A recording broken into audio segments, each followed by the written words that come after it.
Do I need to test the sound? That's fine. Okay. Yes. Okay. Hi everyone, my name is Connie Chuang. I am a senior studying psychology, and my research is about UIUC Muslim American students and their perceived generational differences in religious affiliation. I interviewed two UIUC Muslim American students who I will refer to as Nea and Zishan. I asked them about their ethnic identity, religious identity, and national identity, as well as their parents' and grandparents' ethnic, religious, and national identity. And then I asked them to talk about the differences and similarities between generations, specifically in regards to their practice of Islam. Finally, I asked them to discuss their thoughts on the next generation's decisions about identifying with Islam. I was interested in learning about their families' histories and how they identify their families' backgrounds and the cultures of the countries their parents immigrated from, and in what ways they identify and practice Islam, and how they see their identification and practice of Islam as the same or different from the parents in previous generations. So I'll tell you a little bit about who they are. Nea and Pradeep, they are pseudonyms, so I made them up for this presentation, the names up. So they are both second-generation Muslim Americans from a Chicago suburban area. Nea's parents are from Pakistan, and Nea identifies as American mixed with her parents' background, and she identifies as Muslim. She didn't want to specify that she's Sunni Muslim. I mean, she does, but she prefers to just say she's Muslim. And she said her parents raised her Muslim, and her parents and grandparents were also raised Muslim, and it's been in her family for as long as they know. She went to an Islamic school growing up, and in high school she volunteered at a mosque, which helped her really feel more Muslim since she was really contributing to the community. As for Zishan, his mother is from Pakistan and his father's from India. He identifies as American and mixed with his parents' backgrounds, and he really considers himself as all three, Pakistani, Indian, and American. He did specify that he's Sunni Muslim, and thinks that even if he wasn't brought up Muslim, he would probably find it interesting and become Muslim. So, yeah.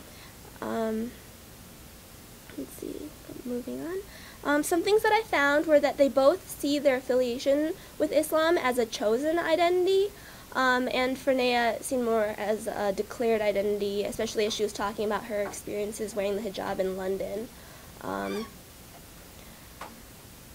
They both believe that although even though their parents raised them Muslim, they have shown maturity by choosing to be Muslim. So specifically in college, they chose to practice Islam, praying, following the 5 pillars of Islam. It's something that they really chose to do, and it's something that if you want to be Muslim, you can do it. So even if they're playing soccer on the soccer field, if it's time to pray, then they'll pray. Let's see.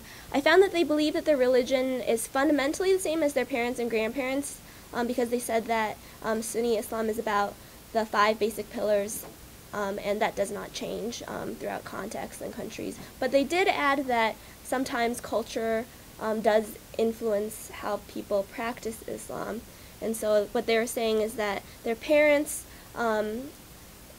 practice Islam sometimes in a way that they can't really tell what's Islamic practice and what's cultural practice. So one example they gave was that taking off their shoes in their home, some of their relatives thought it was an Islamic practice, and they, Nea and Zishan, they both say that they can distinguish what's Islamic and what's Pakistani or Indian culture.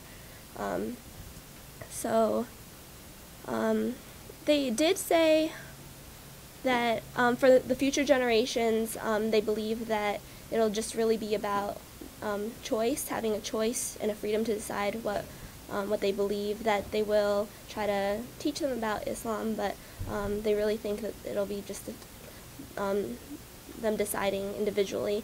So basically, to summarize, The students I interviewed, they believe that they chose to be Muslim, and in contrast to their parents, since in contrast to their parents' upbringing, Islam is not the dominant religion in this nation, so they really feel like they had more of a choice.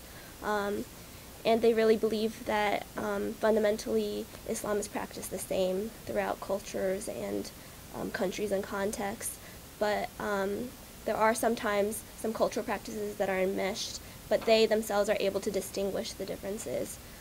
So future research, I think I need to ask them more about what they think about American culture maybe being mixed in with their Islamic practices, if that is the case at all.